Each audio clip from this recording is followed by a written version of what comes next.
Bikers mock a man on leave at a cafe. When they learn his truth, they panic. The soft hum of conversation filled the air, blending with the faint clinking of cutlery against porcelain plates. The cafe was a small but well-known spot in town, its outdoor seating area offering a perfect view of the bustling street. It wasn't too busy, just a few locals enjoying their afternoon coffee. At a small table near the edge of the patio, a man sat alone. He was dressed neatly, a well-pressed suit, a striped tie, polished shoes. His posture was relaxed, yet there was a precision to the way he moved. He stirred his coffee once, twice, before setting the spoon down beside his cup with almost mechanical precision. His face was unreadable, his expression calm, but his eyes, sharp and alert, missed nothing. He had the air of a man who was used to being alone. A man who was watching. A man who was waiting. Then came the bikers. The low, throaty rumble of motorcycles tore through the afternoon calm like a chainsaw through silk. Heads turned as the group pulled up to the curb, parking their bikes in a long, uneven row. They walked in together, moving like a pack of wolves, black leather jackets, combat boots, dark sunglasses that hid their expressions. They carried an air of dominance, the kind that demanded attention. And they got it. Other patrons shifted uncomfortably, glancing at them before quickly looking away. The cafe staff exchanged wary looks but said nothing. This wasn't the first time this group had taken over a place like this. They were loud, arrogant, used to people stepping aside when they walked in. But one man hadn't moved. The man in the suit. He continued to sip his coffee, ignoring them completely. That, in itself, was enough to catch their attention. The leader, a broad-shouldered man with a shaved head and a scar running down his cheek, was the first to notice. He smirked, nudging the biker beside him before nodding toward the lone man. Well, he mused, loud enough for everyone to hear. Look what we've got here. The others chuckled. A biker with dark sunglasses leaned in. Guy looks like he's waiting for a business meeting. Another, a younger one with slicked back hair, grinned. Or a funeral. The group laughed, but the man in the suit didn't react. Didn't flinch. Didn't even look at them. That only made it worse. The leader strolled over, pulling out a chair from the same table and sitting down without asking. He leaned forward, smirking. You lost, friend? Slowly, the man set his coffee cup down. For the first time, he looked up. His eyes met the bikers. Cold, detached, unreadable. No, he said simply. Nothing else. No questions. No explanations. Just a single word. That was it. The bikers exchanged amused glances. This was too easy. Scarface chuckled. Not much of a talker, huh? He gestured toward the man's suit. Bit overdressed for a dump like this, don't you think? The man didn't respond. Slicked back hair leaned in, grinning. You some kind of corporate guy? A banker? Still, no response. Scarface tapped a finger against the table, his smirk widening. Or maybe, he tilted his head. You're just scared. For the briefest moment, there was silence. The man in the suit exhaled slowly. Not nervous. Not angry. Just bored. And that made the bikers pause. Scarface's grin faltered, just for a second. The man finally spoke. If I were scared, he said, his voice low, calm, measured, you'd already know. The air between them shifted. The bikers chuckled, but it wasn't as confident as before. Slick back hair scoffed. Oh yeah? And why is that? The man reached for his coffee cup, taking a slow sip before setting it back down. Then he met Scarface's gaze again, steady and unwavering. Because men like me don't hesitate? The words were soft, but they landed like a hammer. The bikers fell quiet. The laughter stopped. Scarface narrowed his eyes. He wasn't laughing anymore. The tension in the air thickened. And yet, the man in the suit remained perfectly still. Waiting. The bikers weren't laughing anymore. The air around them had shifted, the easy arrogance in their posture replaced by something else, something uncertain. Scarface's jaw tightened as he leaned back in his chair, drumming his fingers against the table. That's so, he murmured, his tone lighter now, but the sharp edge underneath was unmistakable. The man in the suit didn't answer. He didn't need to. Slick back hair scoffed, leaning in. You think you're some kind of tough guy, huh? Sitting here all quiet, acting like we're supposed to be afraid of you? The man in the suit slowly tilted his head, his expression unreadable. Are you? Slick back hair tensed. What? The man took another slow sip of his coffee before setting the cup down with perfect precision. Then he looked up again, his gaze moving over the group, assessing them, weighing them, dismantling them without lifting a finger. You're trying very hard to prove something, he said finally, his voice smooth and calm, like a man discussing the weather. But the way I see it, men who are truly dangerous? He gave the faintest shrug. They don't need to convince anyone. The silence that followed was heavy. Scarface's smirk faltered. The other bikers shifted slightly in their seats, their bravado cracking at the edges. The weight of those words settled over them like a storm cloud, thick and suffocating. It wasn't what he had said. It was how he had said it. With certainty. With absolute, unwavering confidence. Like someone who had been here before. Like someone who had nothing to prove. Scarface let out a slow, measured breath, tapping the edge of the table. He hated this feeling, the feeling of control slipping from his grasp. He forced a smirk. You've got some nerve, sitting here and talking like that? The man in the suit finally leaned back in his chair, folding his hands neatly in his lap. And yet, you're still sitting here. Scarface's nostrils flared.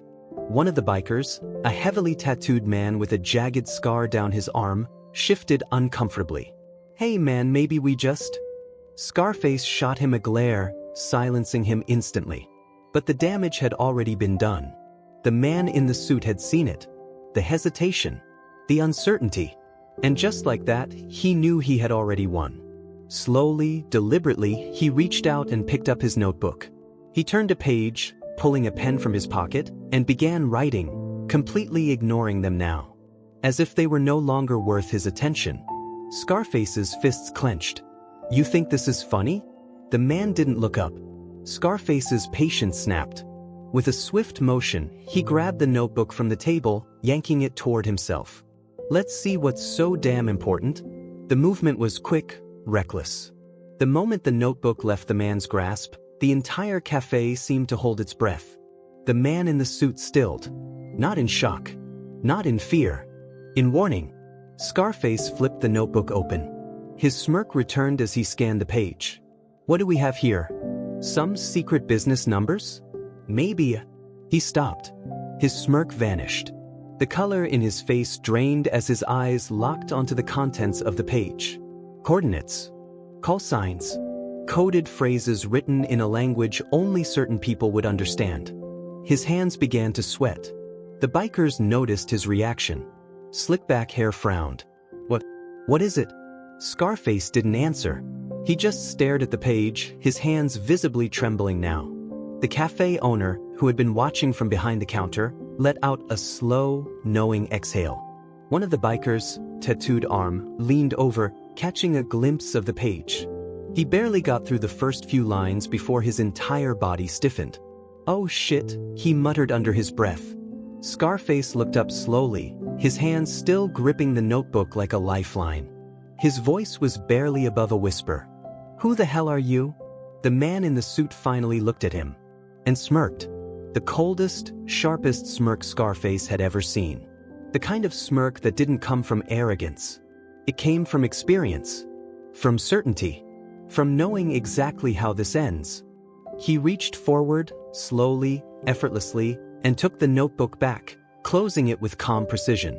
Then he leaned in slightly, his voice just above a whisper. You don't want to know. Scarface swallowed, his throat dry. The bikers looked at each other, their previous bravado completely gone. Slicked back hair was the first to break. Wait a second. His voice was shaky now. This guy's supposed to be... Scarface cut him off with a sharp shake of his head. Because he already knew. He knew exactly who they had just messed with. And they had made a very, very big mistake. Scarface swallowed hard, his throat suddenly dry as sandpaper. His fingers twitched against the table, as if contemplating whether to reach for something. His drink, a cigarette, anything to ground himself in the moment. But nothing could shake the creeping realization settling in his gut. They had poked a bear. No, something worse than a bear. Something trained to hunt predators like them. Tattooed arm shifted uncomfortably in his chair, his hands curling into fists. He wasn't looking at Scarface anymore. He was looking at the man in the suit, his face pale, his breath coming short and quick. Scarface forced himself to speak. "You?" His voice cracked slightly and he hated it. He clenched his jaw, forcing his tone back to normal. "You're military." The man in the suit didn't answer. Didn't nod. Didn't confirm or deny anything. But his silence said everything.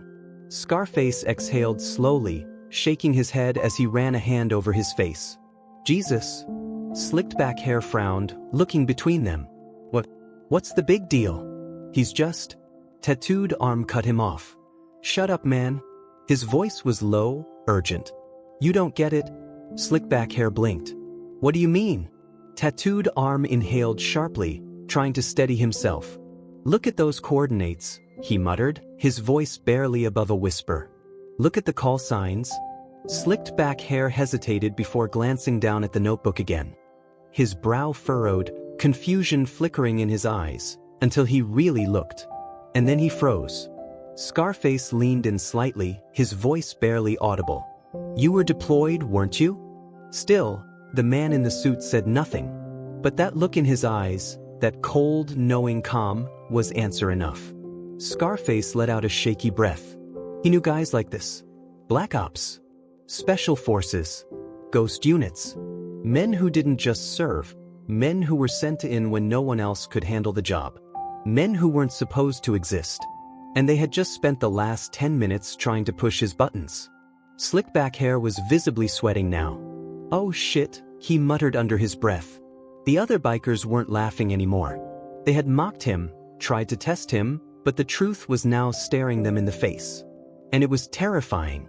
Scarface licked his lips, forcing out a chuckle that sounded too forced. "Look, man, we didn't mean any disrespect." The man in the suit tilted his head slightly. "Didn't you?" Scarface stiffened. His voice was calm, but there was something beneath it. Something dangerous. Slicked back hair let out a nervous laugh. "Hey, man, we're just messing around, right?" The man in the suit leaned forward, resting his elbows on the table. Not aggressive. Not threatening. Just calculated. His gaze locked onto Scarface, unblinking. "Tell me something." Scarface hesitated. "Yeah." The man's eyes darkened. "How many fights have you started that you didn't know how to finish?" Scarface's stomach dropped. The way he said it. So matter of fact. So disinterested. Like he had already decided the outcome of this conversation. Like he had already won. The tension was suffocating. Tattooed arm cleared his throat. "We should go." Slick back hair nodded quickly.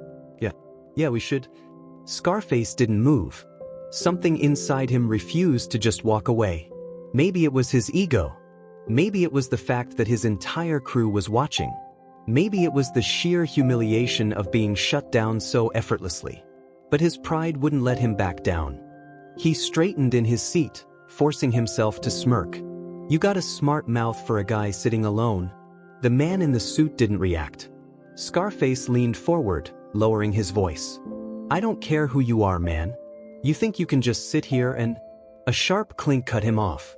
The man in the suit had placed his spoon down. A simple action. Quiet. Unthreatening. But something about the way he did it, slow, deliberate, controlled, made the hairs on Scarface's neck stand up. It was like a signal. Like a warning. Scarface froze. The man in the suit finally spoke. "You've spent this entire conversation trying to figure out who I am," he said, his voice still eerily calm. Scarface swallowed. "So what?" The man in the suit tilted his head slightly. "You should be asking yourself a different question." Scarface frowned. "Yeah? And what's that?" The man's eyes locked onto his. "How many people have already regretted making that mistake?" Scarface's heart skipped a beat.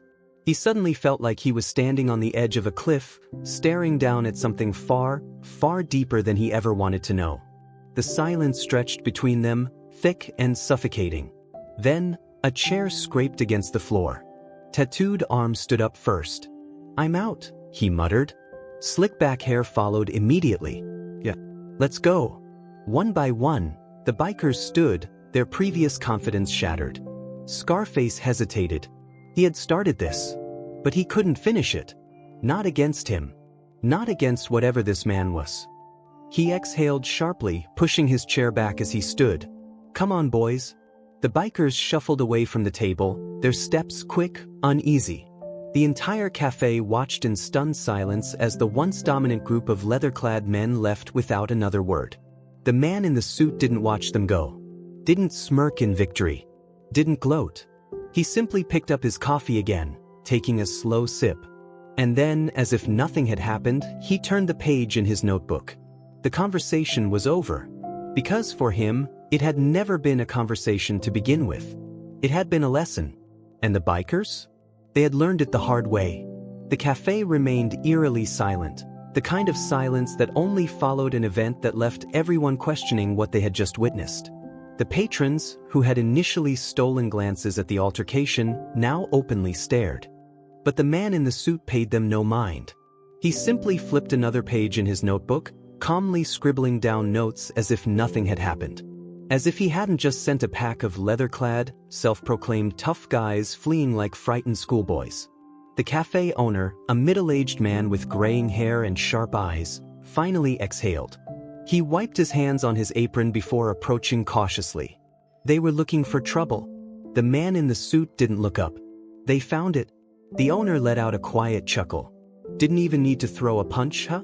The man still didn't look up. Didn't need to.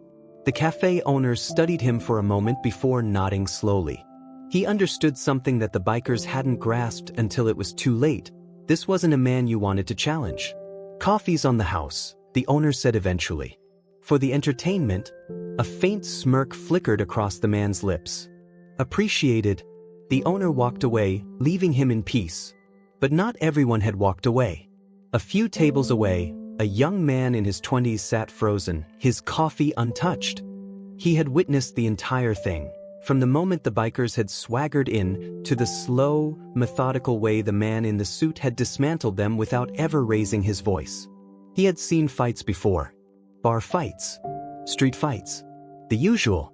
But this was something else entirely. He hesitated before standing, grabbing his cup as he cautiously approached the table. His steps were slow, uncertain. The man in the suit didn't acknowledge him until he was directly across from him. Even then, he didn't speak. He just looked up. And the weight of that gaze nearly made the younger man turn around and leave. But he swallowed the instinct and forced himself to stay. "Mind if I sit?" the younger man asked. The man in the suit regarded him for a moment, then gestured to the chair. "Go ahead." The younger man lowered himself onto the chair carefully, placing his cup down. His hands trembled slightly. I saw what happened."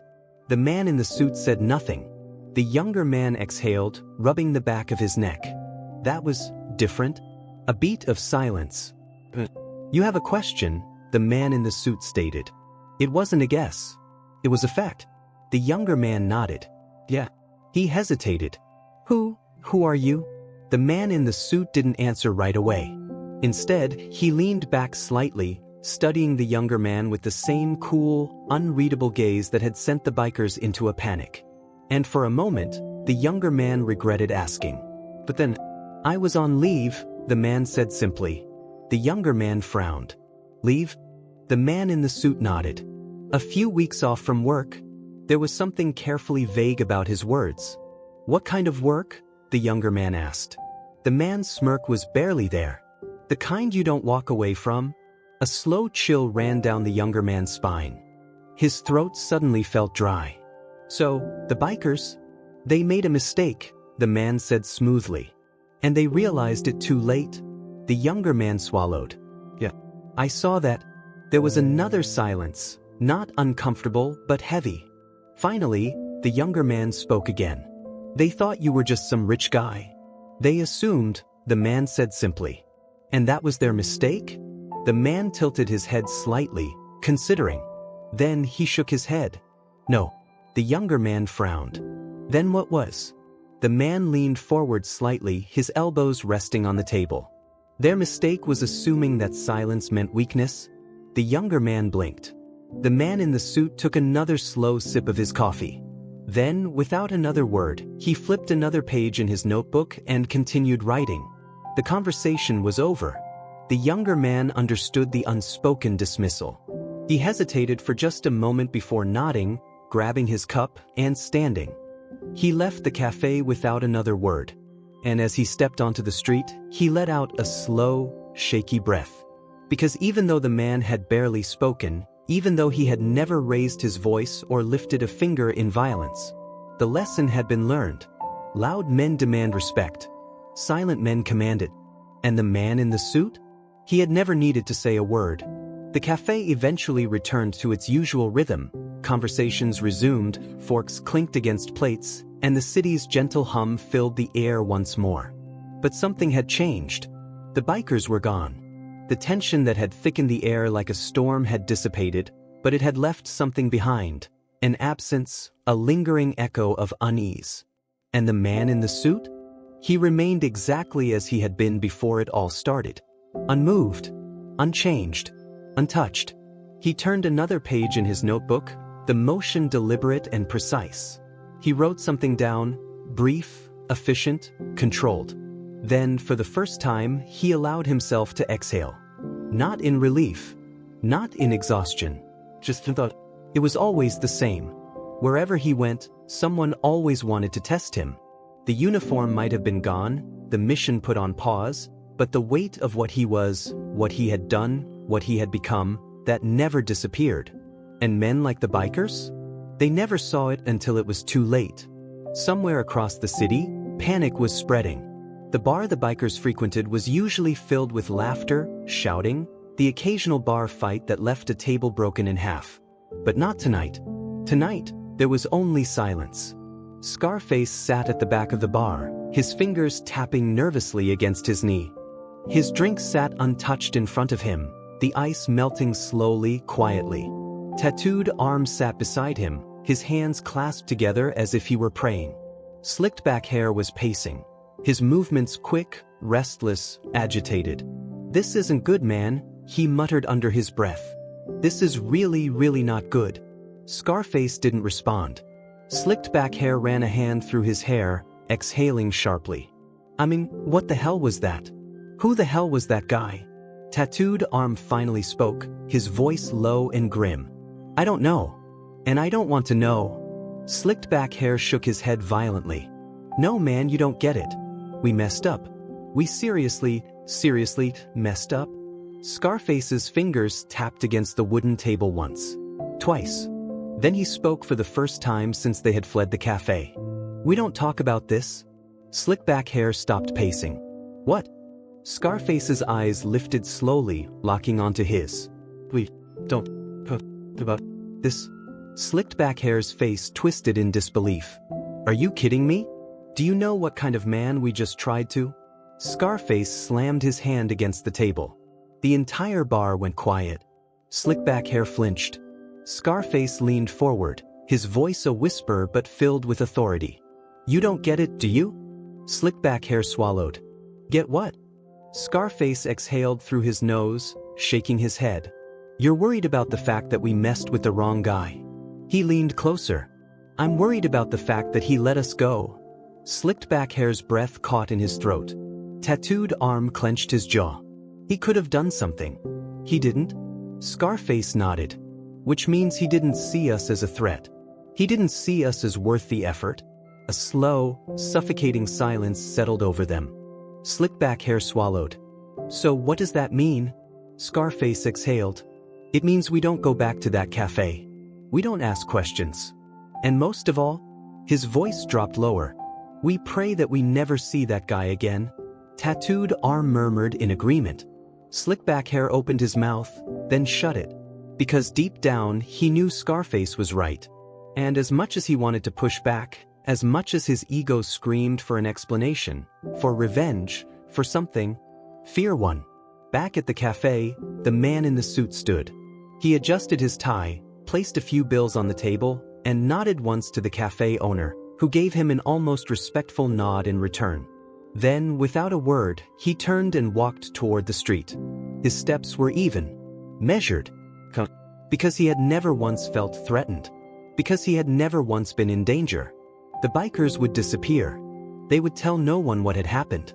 They would pretend that this afternoon had never existed. And he would go on with his life, slipping back into the quiet, unseen existence he had grown so accustomed to. Until the next time. Until someone else tried to test him. But that was the thing about men like him. They didn't need to start fights. They didn't need to prove anything. Because men like him? They always knew how to end them. The man in the suit moved through the streets like a ghost, blending effortlessly into the city's pulse. His steps were measured, unhurried, a man with nowhere to be, but everywhere to go. Behind him, the cafe had already faded into memory. The bikers had learned their lesson, and he had moved on. At least, that's what he thought. What he didn't see, or rather what he chose to ignore, was the motorcycle trailing him from a distance. Scarface wasn't the kind of man to let things go. Not easily. And definitely not when his authority had been stripped away in front of his own men. The humiliation burned like a brand in his chest, and the more he thought about it, the worse it got. So he followed. Not because he wanted a fight. Not because he thought he could win. But because he needed to understand. To confirm what he already feared, that the man in the suit wasn't just some nobody on leave. That he was something else entirely. The confrontation. It wasn't until the man in the suit turned onto a quieter street, one with fewer eyes, fewer interruptions, that Scarface made his move. The roar of the engine cut through the night air as he pulled up beside him. The man in the suit didn't turn his head, didn't acknowledge the presence, didn't stop walking. Scarface's grip tightened on the handlebar. "Hey!" No response. He revved the engine slightly. "I know you hear me." Still, nothing. Scarface gritted his teeth before finally cutting the ignition and stepping off the bike. He wasn't armed, he knew better than that. But there was a weight in his pocket, something small and metallic, a lighter, nothing more, but he held on to it like it was a weapon. "Look," he started, stepping closer, "I don't want trouble." Finally, the man stopped, turned, and looked at him. Scarface's stomach twisted. It was one thing to be stared at in a crowded cafe, surrounded by noise and people. It was another thing entirely to be standing in an empty street, with just him. The streetlights cast a dull glow over the man's face, his expression still calm, unreadable, but now, with no one else around, Scarface felt it. The weight of his gaze. Like a hunter sizing up prey. Scarface swallowed, suddenly unsure if following him had been a mistake. "Who are you?" The man in the suit didn't answer. Scarface exhaled sharply, frustration edging into his tone. "Come on, man. What's your deal? You just sit there, let us run our mouths, and then scare the hell out of my guys without lifting a finger?" The man tilted his head slightly. "Is that what happened?" Scarface's jaw clenched. "You know damn well what happened." Silence. "You're still looking for an explanation," the man murmured, his voice lower now. "Even after everything?" Scarface hesitated. The man took a slow step forward. Not threatening, not aggressive, just enough to make Scarface instinctively step back. "You're not here for revenge."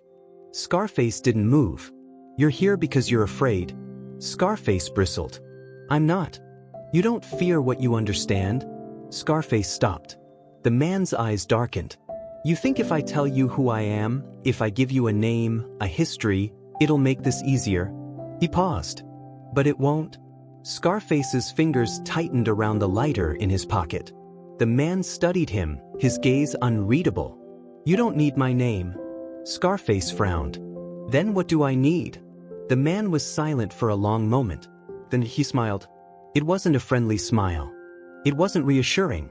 It was the kind of smile that made Scarface's chest tighten, his breath slow, his instincts scream at him to run. And then he spoke, softly, deliberately. "You need to decide if you want to wake up tomorrow." Scarface's blood ran cold. He couldn't breathe, couldn't move. The way he said it, not like a threat, not even like a warning, like a fact, like a choice that had already been made for him. Scarface's legs felt locked in place. his instincts caught between fight and flight. And the man in the suit? He simply took another step forward, not enough to touch him, just enough to make Scarface step back again. By step, until his back hit the wall. Scarface's throat was dry. "Look, man." The man's gaze remained calm. "You followed me because you wanted to know something?" Scarface nodded, swallowing hard. The man leaned in slightly. "Now you do." Scarface's breath shuddered. For the first time in years, he felt small. Like a child standing in the shadow of something far, far bigger than himself. And he hated it, but he couldn't deny it. Whatever he thought he wanted to know, it wasn't worth this. Nothing was. Scarface nodded stiffly, his body tense. "I get it." The man studied him for a moment longer. Then, without another word, he turned and walked away. Scarface stayed frozen, watching him disappear into the night. Only when he was completely gone did Scarface exhale shakily, realizing he had been holding his breath. His legs felt weak, his heart pounding so loudly he could hear it in his ears. He turned, hurriedly straddling his bike and starting the engine. He needed to get the hell away from here. The next day, Scarface didn't tell anyone about what happened. Not his crew. Not his closest friends. No one. But something had changed. He stopped picking fights. Stopped pushing his luck. Stopped walking into places like he owned them. His men noticed. And when they asked why, he just shook his head. And he never, ever went back to that cafe. Meanwhile, across the city, the man in the suit sat in another cafe. This time, somewhere quieter. Somewhere no one would recognize him. He stirred his coffee, flipping through the pages of his notebook. One name had been added to the list. One name. One decision. Scarface had walked away. He had made the right choice. And for that he would never see him again. The man in the suit turned the page. Because there would always be another name. Another lesson to be taught. Another fool looking to test him. And when that time came, he'd be ready. He always was. The coffee shop was gone. The night was gone. And suddenly, there was sand. Gunfire. Chaos. The air was thick with dust, the sky a burnt orange as the sun blazed over the desert. The scent of gunpowder and sweat clung to everything. The distant rumble of explosions sent tremors through the dry earth, but the man in the suit, before he ever wore a suit, didn't flinch. He was in full combat gear, the fabric coated in a thin layer of dust and dried blood. His rifle rested steady in his grip, his breathing slow, controlled. Around him, men moved with precision. A team, but not just any team. This was his unit. The ones who had no names. The ones who were sent in when no one else could go. Ghosts. And tonight, they were hunting something that wasn't supposed to exist. A voice crackled in his earpiece. "We're 5 minutes out." He pressed 2 fingers to his comm copy. No sign of movement, but that was a lie. Because he knew, deep down, they were already being watched. 2 hours earlier, the mission brief had been short, too short. A rogue arms dealer had set up operations in a forgotten village, selling classified technology to the highest bidder. Intel suggested that this was bigger than just weapons, that something deeper was happening here. The objective? Go in. Eliminate the target. Recover whatever they were selling. Standard procedure. Or so they had been told. But when the man in the suit, before he ever became the ghost he was today, studied the file, something felt off. The location. The lack of intel. The fact that 3 previous recon teams had gone in and never come out. He had learned over the years that when things felt off, they usually were. Back to the present. The night was still. Too still. The team had reached the compound's outskirts, half-buried ruins from an older war, now repurposed into a fortress of shadows. They moved silently, their steps rehearsed, practiced. Perfect. The man in the suit led the way. He always led. And when they breached the first entry point, when they moved through the narrow corridors, when the only sounds were the hum of cicadas and the distant flicker of candlelight from abandoned buildings, that's when he knew. They were walking into a trap. A soft click echoed under his boot. His heart stilled. Down. The explosion tore through the silence, a bright flash of fire and metal as shrapnel rained from the ceiling. The force sent him flying, crashing against the stone wall. His ears rang, but he didn't have time to recover. Gunfire erupted from the shadows. It wasn't just an arms dealer. It was an ambush. Chaos. Screaming. The smell of burning flesh. He didn't have time to think, only react. Bullets tore through the air, barely missing his head as he pulled himself up, rifle swinging toward the nearest figure. He squeezed the trigger, one shot, one kill. His training took over. Assess. Eliminate. But it was bad. Worse than expected. The enemy wasn't just well-armed, they were waiting for them. And his team? His team was being slaughtered. A voice choked through his earpiece. They knew we were coming. A scream. Then, silence. He clenched his jaw, his mind calculating escape routes, but deep down he knew. No one was leaving this place alive. Not unless he ended it first. The last thing the enemy expected was for him to run toward the gunfire. But he did. He moved like a shadow through the corridors, taking out targets before they even knew he was there. His rifle ran dry. He switched to his knife. He became what he had always been trained to be. A ghost. By the time he reached the command room, his hands were covered in blood that wasn't his own. And waiting for him there, the man responsible, the arms dealer, sitting at a desk, surrounded by screens, surveillance footage flickering with real-time feeds of the ambush outside. He had been watching everything. And when the man in the suit stepped forward, knife still dripping, the arms dealer didn't reach for a weapon. He simply smiled. Like he had been expecting him. "You're exactly what they said you'd be," the dealer murmured. The man in the suit didn't react. Efficient. Cold. Perfect. The pause. "Do you ever wonder why they send you in alone?" The man in the suit tightened his grip on the knife. The dealer chuckled. "It's not because you're the best." His smile widened. "It's because you're the only one they don't mind losing." For the first time in years, something flickered in the man's chest. Something dark. Something dangerous. And then he did what he was sent to do. The room was quiet after that. The mission was over. And by sunrise, there was no trace that any of them had ever been there. Back to the present day. The memory faded like smoke, but its weight never did. The man in the suit stood at another cafe now. A different city. A different life. But nothing really changed.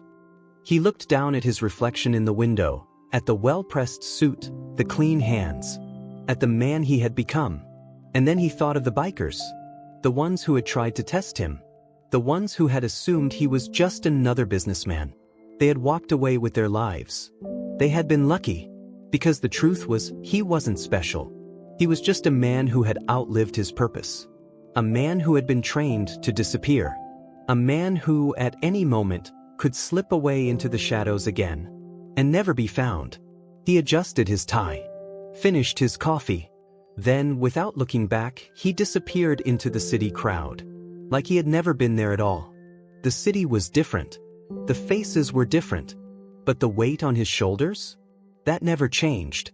The man in the suit, or rather, the man who no longer wore a uniform, walked through the dimly lit streets with the quiet confidence of someone who had spent years fading into the background. He had perfected the art of disappearing. At least, that's what he had thought. Until tonight. Because someone was following him. 2 days earlier, Scarface sat at the far end of a dimly lit bar, a half-empty glass of whiskey resting between his hands. His fingers drummed against the glass, his knee bouncing with restless energy. He hadn't been able to sleep since that night at the cafe. Since him. Since the man who had, without so much as raising his voice, made him question everything. And he hated it. He had spent years building a reputation, untouchable, unshakable, the one people feared. But now he was the one looking over his shoulder. He had spent the last 48 hours trying to track down anything about the man in the suit. A name, a past, a record. But there was nothing. No history. No digital footprint. No evidence that the guy had ever existed before that night. Which meant one thing. Someone had erased him. And that scared Scarface more than anything else. But he wasn't the only one looking. Because as he took another slow sip of his drink, a man slid into the seat across from him. A man in military fatigues. Scarface stiffened. You lost? The soldier, older, built like a tank, eyes sharp as a knife's edge, didn't smile. Didn't blink. I heard you had a run-in with a ghost, the soldier said, his voice even. Scarface's grip on his glass tightened. I don't know what you're talking about. The soldier exhaled, leaning forward slightly. Yeah, you do. Scarface stayed silent. The soldier tilted his head. I know you've been asking around. And I also know you haven't found a damn thing. Scarface's jaw tightened. So I'm here to tell you to stop looking. Scarface let out a slow chuckle, shaking his head. You see, telling me that? He took another sip. Just makes me more curious. The soldier didn't react. Curiosity gets men like you killed. Scarface leaned in, smirking. And who exactly is he? The soldier finally smiled. It wasn't reassuring. It was the kind of smile that let you know the conversation was over. The reason you're still breathing. And then, just like that, he stood and walked out of the bar, leaving Scarface alone with the realization that whatever he had stumbled into, it was bigger than he ever could have imagined. Present day, the hunter becomes the hunted. The man in the suit knew the feeling of being watched. It was a sensation that had saved his life more times than he could count. And right now, that sensation was screaming at him. Whoever was following him was good. No reckless footfalls. No sharp movements. But not good enough. Because he knew they were there. A quiet corner cafe sat up ahead, its warm glow spilling onto the pavement. He made a quick decision, stepping inside. The cafe was mostly empty, just a couple by the window and an old man nursing a cup of tea. He moved to a table near the back, keeping his posture relaxed. And then he waited. 1 minute. And then the door opened. A man stepped inside. Not a civilian. Not some lost tourist. No, this was someone else entirely. His hair was cropped close, military style. His stance was too stiff, too trained. And the way his eyes moved quickly across the room? He wasn't here for coffee. The man in the suit reached for his cup, taking a slow sip. Might as well sit down, he murmured, his voice carrying just loud enough. The soldier hesitated for half a second before stepping forward, pulling out the chair across from him. For a long moment, neither spoke. You're hard to find, the soldier said finally. The man in the suit smirked. That's the idea. The soldier exhaled. You're not supposed to be here. The man in the suit shrugged. And yet, here I am. A beat of silence. The soldier leaned in slightly. They know you're off the grid. The man in the suit's expression didn't change, but something flickered behind his eyes. The soldier's jaw tightened. You think leaving meant they'd forget you? The man in the suit's fingers tapped against the table once. Twice. Then he leaned forward slightly. If you're here, he said, voice low, it means they already made their decision. The soldier exhaled through his nose. I'm not here to bring you in. The man in the suit raised a brow. Then why are you here? The soldier hesitated. Then finally, they want to know if you're going to be a problem. Silence. Then the man in the suit let out a soft chuckle. You tell them I never was. The soldier studied him for a long moment. Then, slowly he nodded. He stood. I was never here. The man in the suit smirked. Neither was I. And then the soldier turned, walking out into the night. The man in the suit sat there for a few moments longer, finishing his coffee.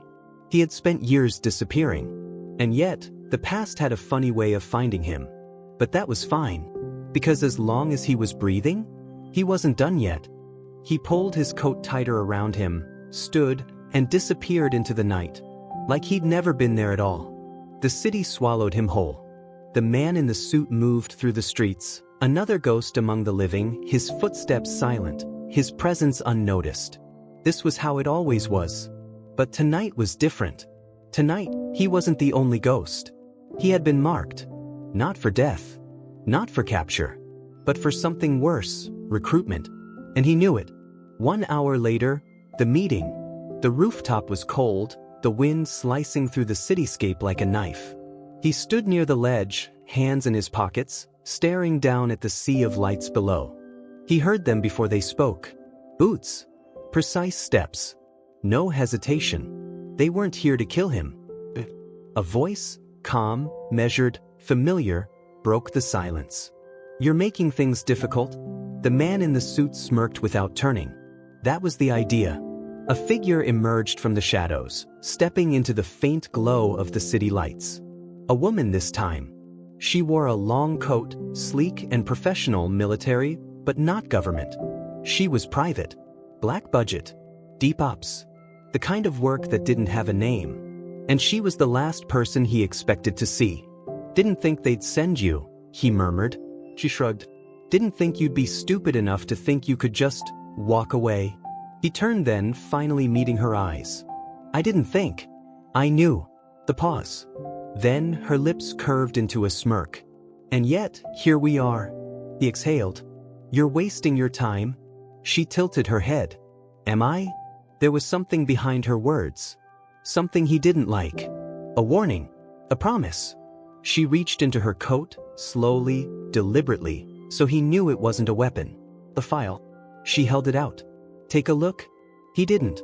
He just stared at it. "If I open that, I can't pretend I don't know." Her smirk widened. "That's the point." He sighed and took the file, flipping it open. Then he stilled. The first photo was of him, taken at the cafe, the exact moment he had faced down the bikers. Someone had been watching. The second photo was not of him. It was of a man, young, early 20s, short hair, clean-shaven. The body was slumped against a chair, a bullet wound in the center of his forehead. The man in the suit didn't react. Didn't flinch. Didn't even blink. But something deep in his chest twisted. Slowly, he turned the page. A report. The words hit harder than the bullet in the photograph. Target eliminated. Retaliation expected. Names circulated. His name. They were hunting him now. And not just them. Everyone. The past catches up. He let the file fall shut. "So that's how this is going to go?" The woman stepped closer. "We didn't start this." "You did." He smirked. "I walked away." She scoffed. "You should have run." A beat of silence.